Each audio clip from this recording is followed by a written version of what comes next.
வந்துடுது, விரசல் வந்துடுது. தினந்தோறும் நீங்க தானே போட்டுட்டு இருக்கீங்க, ஊடகத்திலையும் பத்திரிகையிலையும். நேற்றைய தினம் கூட திரு கனிமொழி அவர்கள் போறாங்க, அங்க போய் என்ன பண்றாங்க, ராகுல் காந்தி சந்திக்கிறாங்க. ராகுல் காந்தி சந்திச்ச பிறகு இதுக்காக சந்திக்கிறாங்க, எங்களை தான் சொன்னாங்க.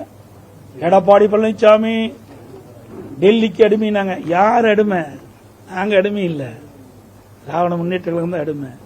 இன்னைக்கு அங்க போய் கெஞ்சிக்கின்ற நிலவுக்கு வந்துடுது திமுக. இங்கிருந்து அங்க போய் பேசுறாங்க, அதுல அழைச்சிட்டாங்கல்ல, இங்கிருந்து அங்க அழைச்சிட்டாங்கல்ல.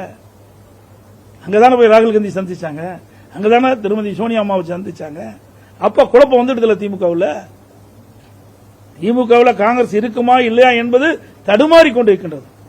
இன்றைக்கு காங்கிரஸ் கட்சியை சேர்ந்த நிர்வாகிகளும் சரி, திமுக கட்சியை சேர்ந்த நிர்வாகிகளும் சரி, தினந்தோறும் பத்திரிகையிலும் மாறி மாறி ஒருவருக்கொருவர் இன்றைக்கு தாக்கி கொண்டிருக்கிறார்கள். அதெல்லாம் பத்திரிகையிலும் ஊடகத்தில் வந்திருக்கு. இந்த பல நிலைமைக்கு போயிட்டு இருக்குமா இல்லையாங்கிறது அது வேற விஷயம், அவர்களும் தெரியும். ஆனா எங்களை பற்றி விமர்சனம் செய்தார்களோ, அண்ணா திமுக ஆபீஸ் டெல்லி அமித்ஷா அலுவலகத்துக்கு பக்கத்தில் இருக்கிறாங்க. இப்ப திமுக அலுவலகம் தான் டெல்லிக்கு போயிட்டு, அண்ணா திமுக அலுவலகம் இல்ல. அது மட்டும் இல்ல, திருமதி கனிமொழி அவர்கள் சொன்னாங்க, எங்களுடைய தேர்தல் அறிக்கையை தயாரிக்கின்ற குழுவுக்கு நான் கதாநாயகனாங்க. எந்த படத்தில் நடிச்சாங்களோ தெரியல, கதாநாயகியா. நாளில் ஒரு பாகம் கூட நிறைவேற்ற முடியல. நான் தான் நிறைய சொன்னேன், இவர் திராவிட முன்னேற்ற கழக தேர்தல் அறிக்கை தயாரித்த குழு திருமதி கனிமொழி தான் தயாரித்து கொடுத்தாங்க. ஏன் நிறைவேற்றல? இதுவரைக்கும் நிறைவேற்றவே முடியல. நேற்றைய தினம் கூட ஸ்டாலின் அவர்கள் தஞ்சைக்கு போகும்போது, ஒரு நிகழ்ச்சியில் போகும்போது விவசாயிகள் போராட்டம் பண்ணி கைது பண்ற நிலைக்கு போயிட்டாங்க.